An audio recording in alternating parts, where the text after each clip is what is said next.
What city are you watching us from? Write in the comments. Let's get acquainted. Some betrayals are quick, like a knife stabbing you in the back. Others are slow, like poison seeping into your blood. I thought my marriage was solid, that my wife was my partner, my family. But one night, everything changed. She came home late from a party, drunk, with disheveled hair, a sly smile, and no underwear. I decided to find out the truth, and when I did, I realized there would be no forgiveness. For 8 years, I thought I had a good marriage. Not perfect. No marriage is, but strong enough to withstand time, stress, and temptation. Jessica and I built a life together, shared dreams, and made plans for the future. I trusted her. Maybe that was my first mistake. Jessica worked in marketing, and with her charm and good looks, she thrived in it. She was the type of woman men noticed. Confident, sharp, and always one step ahead in conversations. I knew she got attention, but it never bothered me. I wasn't the jealous type. I believed in our marriage. Lately, though, something felt different. It started with small things easy to dismiss. Jessica began dressing differently. More makeup, tighter dresses, heels higher than what she used to wear. At first, I chalked it up to fashion changes, maybe new confidence in her body. But then she started going out more. Work events, she said. Networking. She'd always worked late occasionally, but now it was happening 4 times a week. Her phone became an extension of her hand. Always with her, always face down. She used to leave it on the table, charging overnight.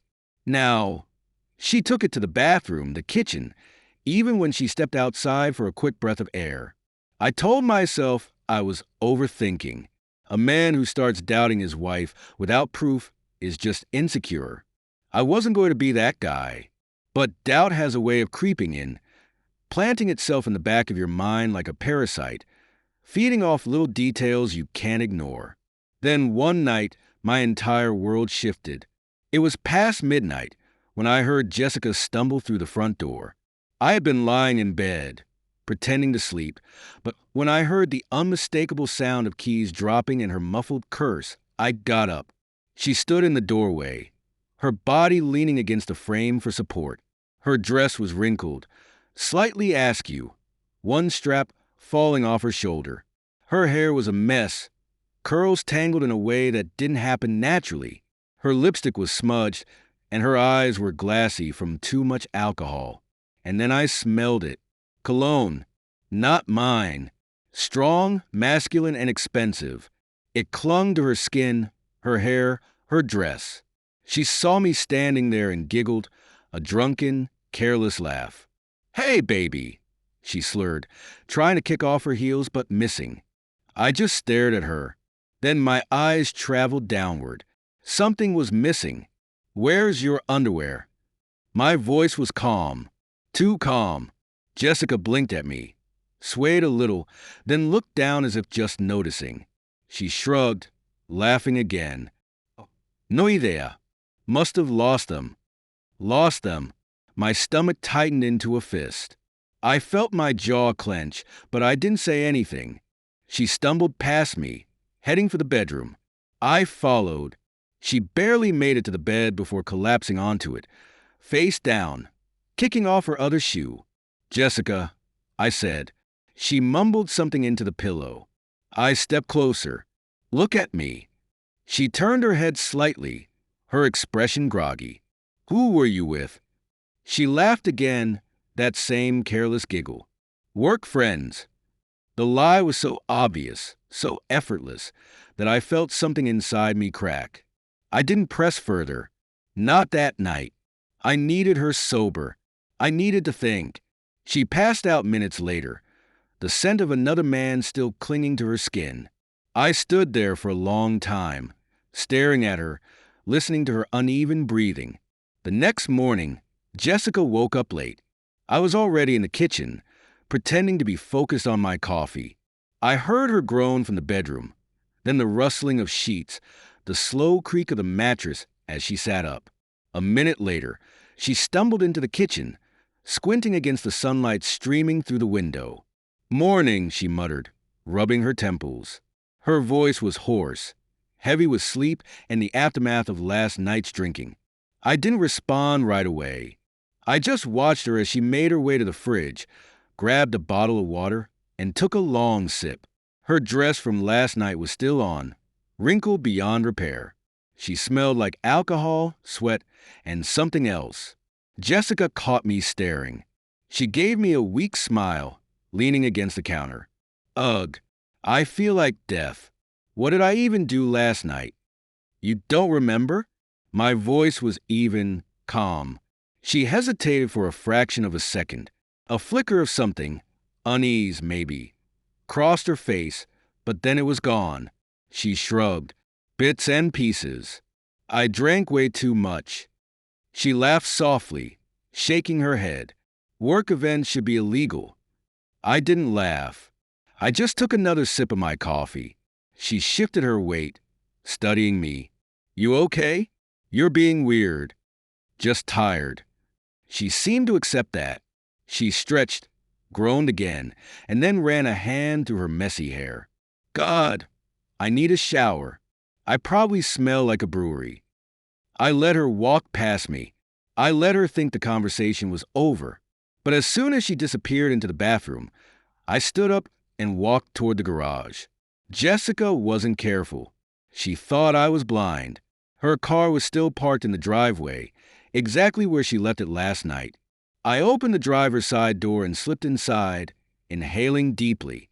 The scent of the same cologne from last night was still lingering in the air, stronger than before.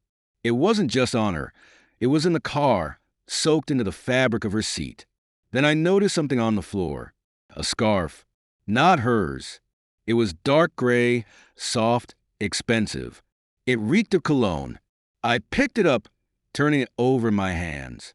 Jessica had been out with work friends. Yet somehow, another man's scent was in her car, on her dress, and now this. My heart pounded in my chest. For a moment, I just sat there, gripping the scarf, staring at the dashboard, trying to control the storm building inside me. I needed proof. Solid proof. I placed the scarf back where I found it and stepped out of the car, closing the door quietly behind me. Back inside, I heard the shower running. Jessica was still in the bathroom. Her phone was charging on the nightstand, screen facing down. I stood there, staring at it. I had never been the kind of husband to check his wife's phone. It felt like a line I had never wanted to cross. But she had crossed lines too. As soon as I touched the phone, the screen lit up. A message popped up. Last night was unforgettable. My grip tightened. I quickly grabbed a notepad and wrote down the number. The shower stopped. I placed the phone back exactly where it was and stepped out of the bedroom just as Jessica emerged, wrapped in a towel, her wet hair clinging to her shoulders. She looked refreshed, her headache seemingly gone. She smiled at me. Better now. I waited until Jessica left for work before grabbing my laptop. The number from the message was burned into my brain, but I still checked the notepad to be sure. I typed it into a reverse phone lookup site and hit search. One result. A name, Eric Reynolds. I had never heard of him before. He wasn't one of Jessica's co-workers, at least not one she had ever mentioned. No mutual friends. No connections I could immediately recognize. But I knew what he was. I leaned back in my chair, staring at the screen. The name alone didn't prove anything, but it was enough to dig deeper. I went through our shared email account next. Jessica rarely used it since she had a personal one, but sometimes receipts and confirmations still showed up. And there it was. A transaction from 3 nights ago. A 5-star restaurant, one neither of us had been to before. Two entrées, a bottle of wine, dessert. I clicked on the details. Jessica had paid. I closed my eyes, inhaling slowly. She told me that night she had a work dinner. If that were true, why was she paying for 2 people? Why didn't she mention where she had gone? I wasn't the type to jump to conclusions, but my instincts weren't wrong. Something was happening, and Jessica was lying to my face. I needed more. That evening, I acted normal. I asked about her day, nodded at her generic answers, and played the part of the clueless husband. She kissed me goodnight, rolled over, and fell asleep like nothing was wrong. But I didn't sleep. I waited until her breathing deepened, then carefully reached for her phone on the nightstand. She had a passcode, but I had seen her enter it 100 times. Muscle memory guided my fingers. The phone unlocked. I went straight to her messages. Most were innocent. Coworkers, friends, family. Then I found Eric. The conversation was short. "You're amazing. I can't wait to feel your hands on me again. That night was magical. I miss your lips." I wanted to wake her up right then and there, shove the phone in her face, demand answers. But I didn't. I forced myself to stay calm, to think. Confronting her now would give her time to cover her tracks, to lie, to twist the truth. No, I wasn't going to let her control the story. I put the phone back, rolled onto my side, and stared at the ceiling. The proof was there. Jessica wasn't just lying. She was cheating, and I wasn't going to let her get away with it. The next morning, while she was in the shower, I installed a tracking app on her phone. It was subtle, undetectable. Within minutes, I had full access, her messages, her location, even her call history. Now, all I had to do was wait. 3 days later, the confirmation came. Jessica was at work. At least, that's what she told me. But her location told a different story. She wasn't at the office. She was across town at a hotel. I opened her messages. "I can't wait. Meet me in room 214. The sender? Eric. I told myself I wouldn't react emotionally, that I wouldn't do anything reckless. I needed more than just text messages and location pings. I needed undeniable proof. Jessica was getting careless. She thought she had me fooled, thought I was just the oblivious husband who never questioned anything. That worked in my favor.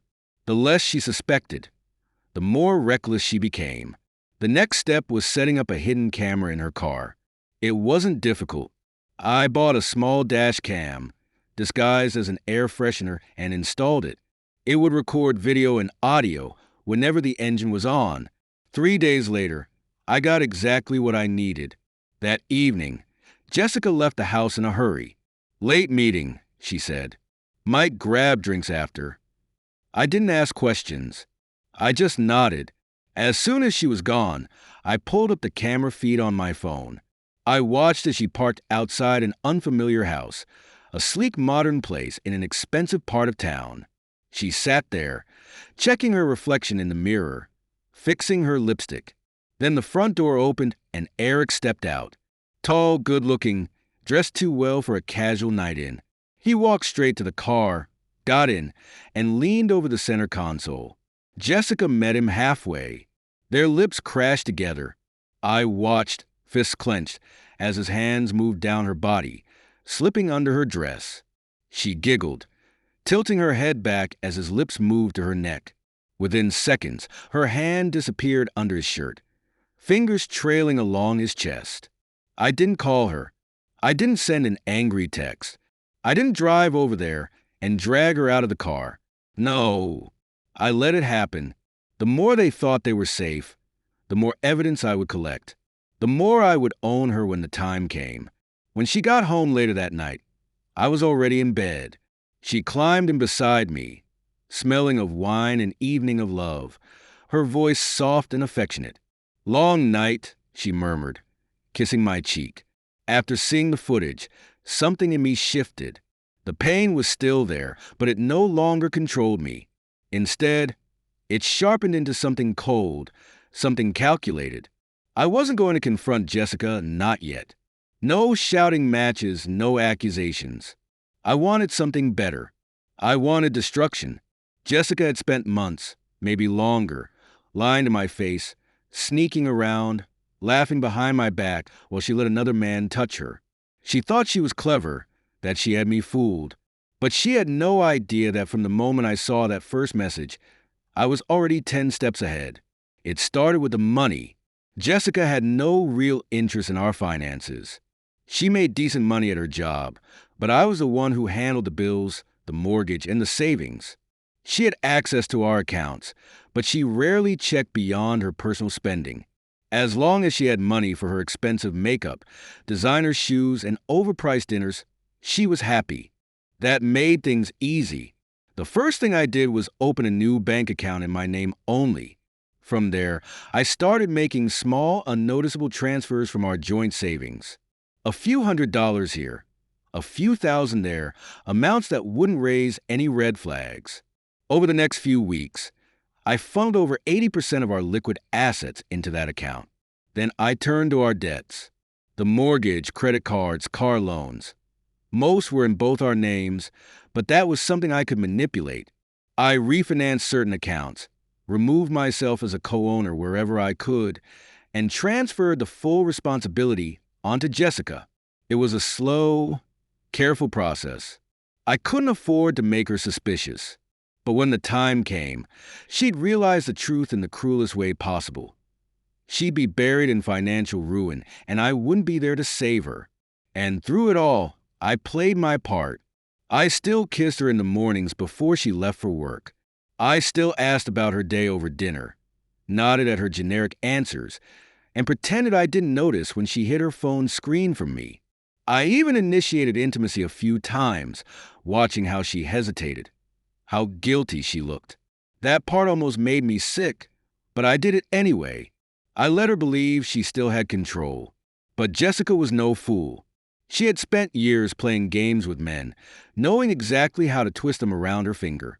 And despite my best performance, she began to sense something was off.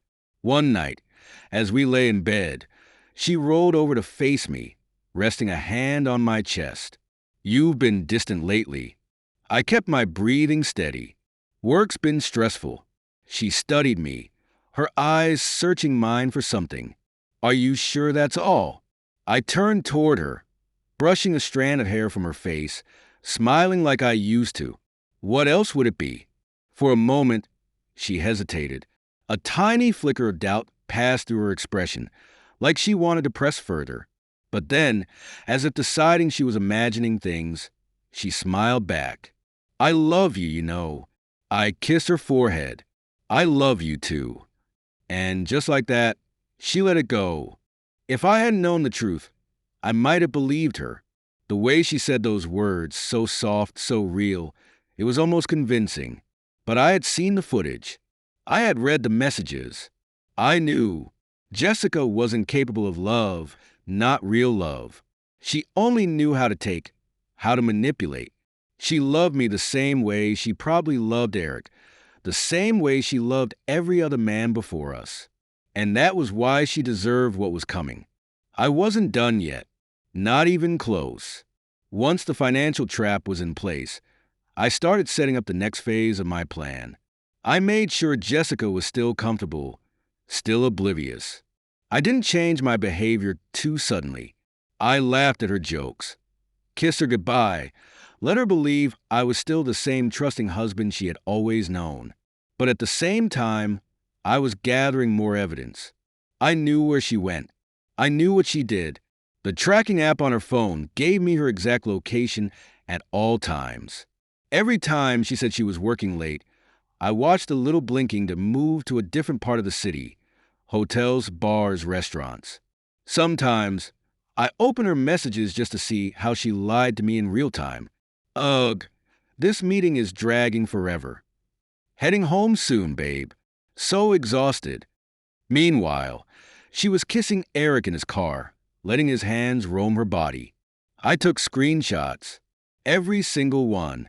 I downloaded copies of her messages. I saved bank statements showing the money she spent on their little dates. I even recorded her calls whenever she spoke to him in the car. Jessica thought she was careful, but she had no idea how much I already knew. And the best part, she had no idea what was coming next. One evening, as she was getting ready to go out, I watched her from across the room.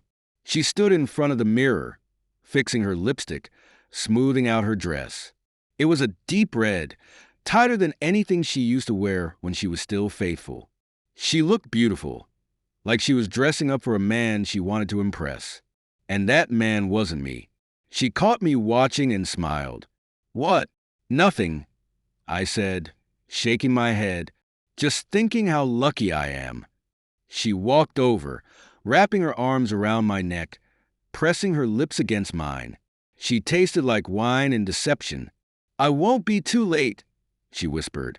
I ran a hand down her back, pulling her in close, pretending I didn't know better. "I'll be waiting," I said. She kissed me again, grabbed her purse, and walked out the door. As soon as she was gone, I grabbed my phone, pulled up the camera feed from her car, and watched as she pulled out of the driveway. I already knew where she was going. I already knew who she was meeting. And soon, she'd know exactly what it felt like to lose everything. She thought she could lie, cheat, and manipulate her way through life without consequences. But she had made one fatal mistake. She underestimated me. I spent the next few weeks tightening the noose. The first real blow came when I canceled all the automatic payments for the mortgage, credit cards, and utilities. Jessica never paid attention to when things were due. She assumed the bills would always be handled. And for years, I had taken care of them without question. But now, she was on her own. At the same time, I resigned from my job. Officially, I claimed burnout, needing time to focus on personal matters. My boss was understanding, and because of my years with the company, I left with a hefty severance check. Jessica, of course, knew none of this. I wanted no trace of me left behind when I finally disappeared. No employer to track me, no steady paycheck to expect, no way for her to chase after me for money when she realized everything was gone. She was spending money freely, oblivious to the fact that the safety net had already been cut. And then, the first overdue notice arrived. It was a letter from the bank about the mortgage, 2 missed payments. I watched from across the kitchen as Jessica opened the envelope. Her casual expression shifted into confusion, then concern. She scanned the page, then flipped it over as if she had missed something. "What the hell?" she muttered under her breath. I took a sip of my coffee, acting disinterested. "Something wrong." She looked up, frowning.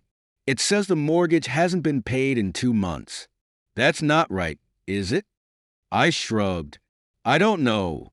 You're on the account too. Did you check?" Her frown deepened. She grabbed her phone, tapping furiously, probably logging into the bank app for the first time in months. Her face paled as she scrolled through the transactions. I don't understand," she whispered. "Where's the money? Maybe you should call the bank." My tone was calm, neutral. She did, and I listened as the reality slowly sank in. The customer service agent explained the missed payments, the late fees, the fact that the loan was entirely in her name now. Jessica shot me a sharp look, eyes wide with panic. "Ryan, why does it say the mortgage is under just me? It was in both our names." I set my coffee cup down, looking her dead in the eye. "Was it?" She blinked, struggling to process. "Yes, it was. We bought this house together." "We did," I interrupted. "But refinancing was necessary a few months ago. Remember? Interest rates were going up, and I told you I was making adjustments." She stared at me. I don't remember that." "Of course not," I said smoothly. "You never read the documents you sign, do you?" Jessica swallowed hard. She was catching on. Too late. I watched as she flipped through the papers again, her hands trembling slightly. "Ryan, please tell me you didn't do something stupid." I let out a soft chuckle. "Stupid?" I leaned back in my chair, studying her. "You mean like cheating on my husband and thinking he'd never find out?" The color drained from her face. For the first time in weeks, I saw fear in her eyes. She opened her mouth, but no words came out. She knew. She knew I knew. And now, she realized just how deep in trouble she was. Her breathing quickened as she stood up, shaking her head. "This isn't funny, Ryan. Fix this." I arched an eyebrow. Fix what? This. She gestured wildly at the overdue notice, the unpaid bills, the financial mess she was just now noticing.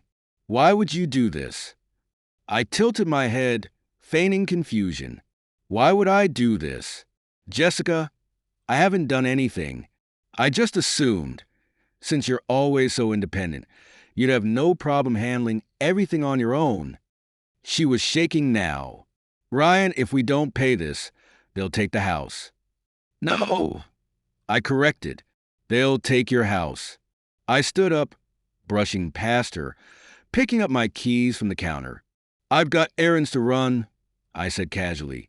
Oh, and just a heads up, the electricity bill is overdue too. You might want to take care of that before the lights get shut off. Jessica just stood there, her face blank, as I walked out the door. Jessica spent the next few days spiraling. She was on the phone constantly, first with the bank, then with the utility companies, then with her credit card providers. I listened in as she begged, argued, tried to find a way out of the financial disaster unfolding around her. But there was no way out. The mortgage was overdue. The utilities were about to be cut off. Her credit cards were maxed out. And worst of all, she had no savings. She had spent years assuming I would always be there to clean up her mess, that I'd always take care of things, no matter how reckless she was. But now, she was alone in this. She started watching me differently, her usual confidence replaced with uncertainty. She was trying to figure me out, trying to decide if I was the same husband she had deceived so easily. But it was too late for that. I had already planned my next move. That Friday, I set the stage for her final humiliation. I told Jessica I wanted to have a romantic dinner at home, just the two of us. I suggested she dress up, promise a special night. I could see the relief in her eyes. She thought I was softening, that maybe she could fix this before things got worse. She agreed. I had invited guests, her parents, her closest friends, a few co-workers, even her boss, people who mattered to her, people she never wanted to disappoint, people who were about to see who she really was. That evening, I set the table, dimmed the lights, and played the part of the devoted husband one last time. When Jessica walked into the dining room, wearing a sleek black dress and a hopeful smile, she had no idea what was waiting for her.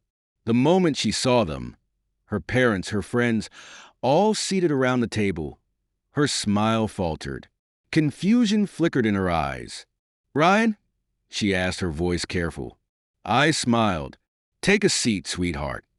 She hesitated but sat down at the head of the table. Everyone else was already seated, exchanging quiet glances, sensing the tension in the room. I raised my glass. "Thank you all for coming tonight. This is an important night for Jessica, a chance for us to celebrate her accomplishments." Jessica's breathing hitched. She knew. I reached into my pocket and pulled out my phone, and then I pressed play. The room filled with her voice. "You're amazing. I can't wait to feel your hands on me again. That night was magical. I miss your lips. I wish I could wake up next to you instead." Jessica's face turned pale. The color drained from her skin. Her father stiffened in his chair. Her mother's lips parted in shock. One of her friends let out a quiet gasp. But I wasn't done. I tapped my phone again, and the video started playing. Jessica, in her car with Eric, his hands on her body, her lips on his neck, her fingers sliding under his shirt. Every detail was captured. Every moan, every whisper, every moment she thought she had hidden from the world. She shot up from her seat. "Ryan, turn that off." I didn't. I let it play. I let everyone watch. "You lied to me, Jessica," I said, my voice calm. "You betrayed me. And I wanted everyone to see exactly what kind of person you are." Her hands trembled as she turned to her parents. "Mom, Dad, please, it's not." Her father looked away. Her mother covered her mouth, eyes filled with disappointment. Her friends whispered among themselves, shaking their heads. Her boss, sitting stiffly in his chair, finally spoke. "Jessica, I think we should have a conversation first thing Monday morning." Jessica swung toward me, eyes blazing with desperation. "Ryan, please, we can fix this. This isn't fair." I pulled out the divorce papers and slid them across the table. "I'm giving you one last chance to sign this now," I said, my voice steady, "or you'll regret it even more." Her hands clenched into fists. Her breath came in short, ragged gasps. She looked around the table, searching for anyone, to take her side. No one did. Finally, shaking, she picked up the pen, and she signed. I stood up, grabbed the papers, and tucked them into my jacket. The morning after I ruined Jessica's life, I woke up feeling lighter than I had in years. No more pretending. No more playing the role of a devoted husband while she laughed behind my back. It was over, but I wasn't done yet. Jessica might have signed the divorce papers, but that didn't mean she had accepted defeat. I knew her. She was a survivor, a manipulator. She would try to find a way out, to talk her way back into control. Maybe she'd beg. Maybe she'd threaten. Maybe she'd even try to blame me. I wasn't going to give her the chance. That morning, I set my final plan into motion. I packed my bags, the important ones, everything I truly needed. My documents, my laptop, the money I had been quietly transferring for weeks. Clothes were replaceable. Furniture meaningless. What mattered was that when Jessica finally realized how alone she was, I would already be gone. I walked through the house one last time, taking in the memories. Some were good. Most felt like lies. The bed where she used to curl up next to me after coming home late, whispering, "I love you," when she had another man scent still on her skin. The kitchen where we had laughed and shared meals while she hid her secrets behind soft smiles. I left my car in a crowded parking lot downtown, far from home, abandoned it with the keys inside. I didn't want her to have any way to track where I was going next. I disconnected my phone, deleted my email, removed every trace of myself from social media. The bank accounts were transferred, locked under new credentials. I even wiped my work history from job boards. For all intents and purposes, Ryan Thompson no longer existed. I was free. That night, Jessica called me 20 times. By the next morning, it was 40. By the end of the week, 83 missed calls. Desperation. She texted, "Ryan, please. We need to talk." She called from a different number. "I don't know what's happening, but I need you to come home." Then, the messages changed. "You can't just disappear like this. You're being cruel." And finally, "You bastard. You ruined my life." I smiled when I read that one. A week after I disappeared, Eric dumped her. The moment he realized she was broke, drowning in debt and completely alone, he was gone. I imagined the moment clearly. Jessica standing there, eyes wide with shock as Eric shrugged, maybe muttering some excuse like, "I'm just not ready for something serious." He was never going to stay. She was never special to him. She was just another woman to use and discard. Jessica's downfall wasn't sudden. It wasn't a dramatic explosion. No, it was slow, painful, and humiliating. And I enjoyed every second of it. It started with the foreclosure notice. She had ignored the first few warnings, probably thinking she could find a way out. But when the official eviction date arrived in the mail, she finally realized this wasn't just a mistake. This was real. I imagined her sitting at the kitchen table, the same one where we used to eat dinner together, staring at the letter with wide, panicked eyes. She called the bank, begged them for an extension. They refused. She tried to set up a payment plan. They told her the amount due was far beyond anything she could afford. She had no savings, no job security, no husband to clean up her mess. And worst of all, no Eric. He had left the moment he realized she wasn't a prize, just another burden. I imagined how that conversation had gone. Jessica, still clinging to the last shreds of her confidence, trying to act like she wasn't falling apart. Babe, I just need some time to sort things out.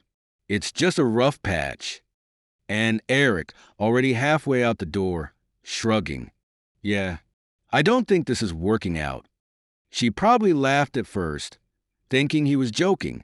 She had given him her body, her time, her loyalty.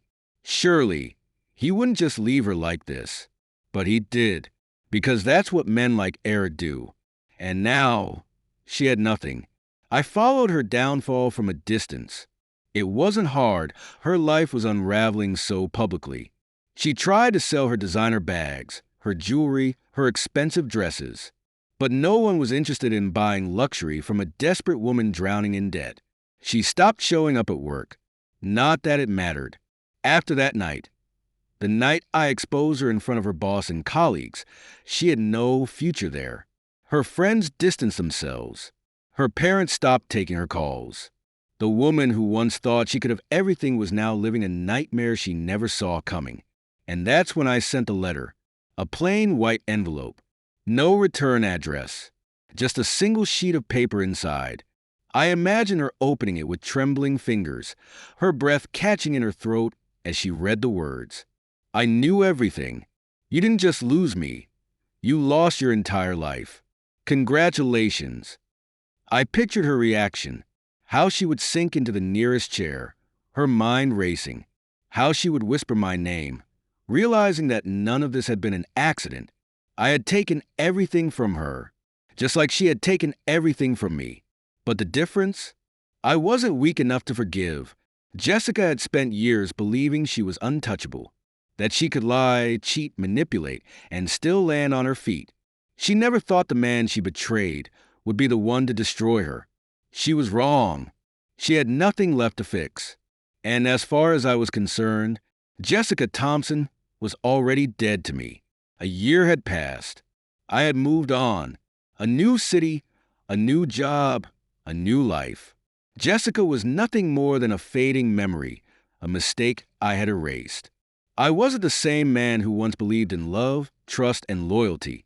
I was someone else now, stronger, colder, untouchable. But the past has a way of finding you. One evening, as I was walking home, my phone rang. No caller ID. I shouldn't have answered, but something made me do it. I lifted the phone to my ear. Silence. Long. Heavy.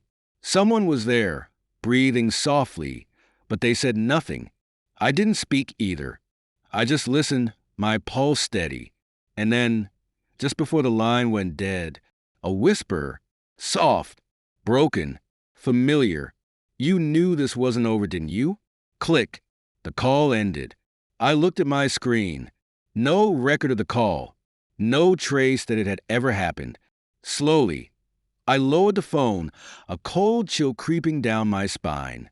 Maybe it was Jessica. Maybe it was someone else.